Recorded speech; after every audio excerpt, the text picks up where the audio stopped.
അധ്യായം 15. അനന്തരം ജെറുസലേമിൽ നിന്ന് ഫരിസയരും നിയമജ്ഞരും യേശുവിന്റെ അടുത്ത് വന്നു പറഞ്ഞു, നിന്റെ ശിഷ്യന്മാർ പൂർവികരുടെ പാരമ്പര്യം ലംഘിക്കുന്നത് എന്തുകൊണ്ട്? ഭക്ഷണം കഴിക്കുന്നതിന് മുമ്പ് അവർ കൈ കഴുകുന്നില്ലല്ലോ. അവൻ മറുപടി പറഞ്ഞു, നിങ്ങളുടെ പാരമ്പര്യത്തിന്റെ പേരിൽ നിങ്ങൾ ദൈവത്തിന്റെ പ്രമാണം ലംഘിക്കുന്നത് എന്തുകൊണ്ട്? പിതാവിനെയും മാതാവിനെയും ബഹുമാനിക്കുക. പിതാവിനെയോ മാതാവിനെയോ അധിക്ഷേപിക്കുന്നവൻ മരിക്കണം എന്ന് ദൈവം കൽപ്പിച്ചിരിക്കുന്നു.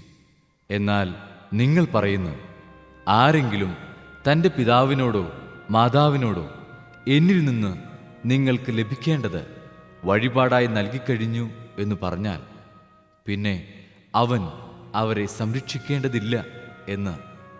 ഇങ്ങനെ നിങ്ങളുടെ പാരമ്പര്യത്തിനു വേണ്ടി ദൈവവചനത്തെ നിങ്ങൾ വ്യർത്ഥമാക്കിയിരിക്കുന്നു. കപടനാട്യക്കാരെ, യേശയ്യ നിങ്ങളെപ്പറ്റി ശരിയായി തന്നെ പ്രവചിച്ചു.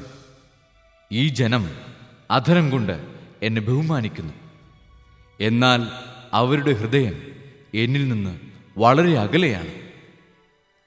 അവർ മാനുഷിക നിയമങ്ങൾ പ്രമാണങ്ങളായി പഠിപ്പിച്ചുകൊണ്ട് വ്യർത്ഥമായി എന്നെ ആരാധിക്കുന്നു. അവൻ ജനങ്ങളെ തന്റെ അടുത്ത് വിളിച്ചു പറഞ്ഞു, നിങ്ങൾ കേട്ടു മനസ്സിലാക്കുവിൻ. വായിലേക്ക് പ്രവേശിക്കുന്നതല്ല, വായിൽ നിന്ന് വരുന്നതാണ് ഒരുവനെ അശുദ്ധനാക്കുന്നത്. അപ്പോൾ ശിഷ്യന്മാർ അടുത്തു വന്ന് പറഞ്ഞു, ഈ വചനം ഫരിസേയർക്ക് ഇടർച്ചയുണ്ടാക്കിയെന്ന് നീ അറിയുന്നുവോ?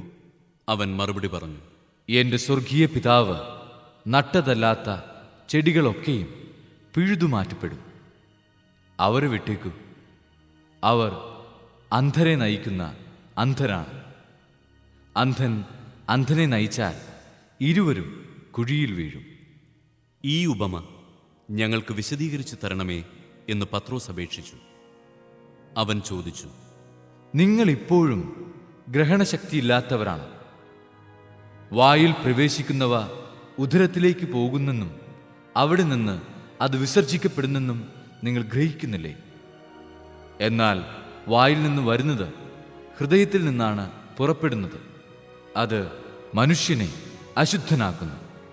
ദുഷ്ചിന്തകൾ, കൊലപാതകം, പരസംഗം, വ്യഭിചാരം, മോഷണം, കള്ളസാക്ഷ്യം, പരദൂഷണം എന്നിവയെല്ലാം ഹൃദയത്തിൽ നിന്നാണ് പുറപ്പെടുന്നത്. ഇവയാണ് ഒരുവനെ അശുദ്ധനാക്കുന്നത്. കൈ കഴുകാതെ ഭക്ഷണം കഴിക്കുന്നത് ആരെയും അശുദ്ധനാക്കുന്നില്ല.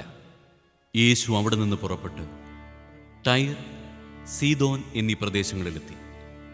അപ്പോൾ ആ പ്രദേശത്ത് നിന്ന് ഒരു കാനാൻകാരി വന്ന് കരഞ്ഞപേക്ഷിച്ചു, കർത്താവേ, ദാവീദിന്റെ പുത്ര, എന്നിൽ കനിയണമേ. എന്റെ മകളെ പിശാച് ക്രൂരമായി ബാധിച്ചിരിക്കുന്നു. എന്നാൽ അവൻ ഒരു വാക്കുപോലും ഉത്തരം പറഞ്ഞില്ല.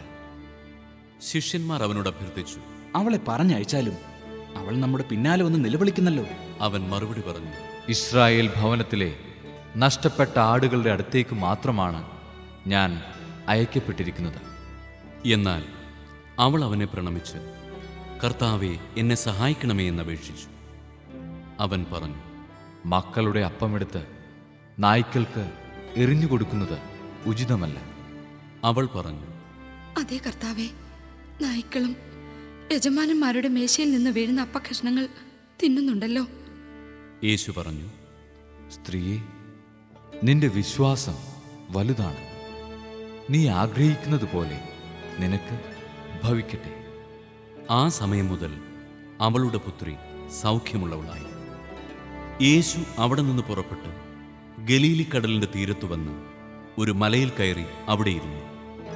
തത്സമയം മുടന്തർ, വികലാംഗർ, അന്ധർ, ഊമർ തുടങ്ങി പലരെയും കൂട്ടിക്കൊണ്ട് വലിയ ജനക്കൂട്ടങ്ങൾ അവിടെ വന്ന് അവരെ അവൻ്റെ കാൽക്കൽ കിടത്തി. അവൻ അവരെ സുഖപ്പെടുത്തി. ഊമർ സംസാരിക്കുന്നതും വികലാംഗർ സുഖം പ്രാപിക്കുന്നതും മുടന്തൻ നടക്കുന്നതും അന്ധർ കാഴ്ച പ്രാപിക്കുന്നതും കണ്ട് ജനക്കൂട്ടം വിസ്മയിച്ചു. അവർ ഇസ്രായേലിന്റെ ദൈവത്തെ മഹത്വപ്പെടുത്തി. യേശു ശിഷ്യന്മാരെ വിളിച്ചു പറഞ്ഞു, ഈ ജനക്കൂട്ടത്തോട് എനിക്ക് അനുകമ്പ തോന്നുന്നു. 3 ദിവസമായി അവർ എന്നോട് കൂടെയാണ്. അവർക്ക് ഭക്ഷിക്കാൻ യാതൊന്നുമില്ല. വഴിയിൽ അവർ തളർന്നു വീഴാനിടയുള്ളതിനാൽ ആഹാരം നൽകാതെ അവരെ പറഞ്ഞയക്കാൻ എനിക്ക് മനസ്സ് വരുന്നില്ല. ശിഷ്യന്മാർ ചോദിച്ചു, ഇത്ര വലിയ ജനക്കൂട്ടത്തെ തൃപ്തിപ്പെടുത്താൻ വേണ്ടത്ര അപ്പം ഈ മരുഭൂമിയിൽ എവിടെ നിന്ന് കിട്ടും? യേശു അവരോട് ചോദിച്ചു. നിങ്ങളുടെ പക്കൽ എത്ര അപ്പമുണ്ട്? അവർ പറഞ്ഞു, 7, കുറെ ചെറിയ മത്സ്യവുമുണ്ട്. ജനക്കൂട്ടത്തോട് നിലത്തിരിക്കാൻ ആജ്ഞാപിച്ചിട്ട് അവൻ 7 അപ്പവും മത്സ്യവും എടുത്ത് കൃതജ്ഞതാ സ്തോത്രം ചെയ്ത് മുറിച്ച് ശിഷ്യന്മാരെ ഏൽപ്പിച്ചു. ശിഷ്യന്മാർ അത് ജനക്കൂട്ടങ്ങൾക്ക് വിളമ്പി. അവർ ഭക്ഷിച്ച് തൃപ്തരായി. ബാക്കി വന്ന കഷ്ണങ്ങൾ 7 കുട്ട നിറയെ അവർ ശേഖരിച്ചു. ഭക്ഷിച്ചവർ സ്ത്രീകളും കുട്ടികളും ഒഴികെ 4000 പുരുഷന്മാരായിരുന്നു. ജനക്കൂട്ടത്തെ പറഞ്ഞയച്ചിട്ട് അവൻ വഞ്ചിയിൽ കയറി മഗദാൻ പ്രദേശത്തേക്ക് പോയി.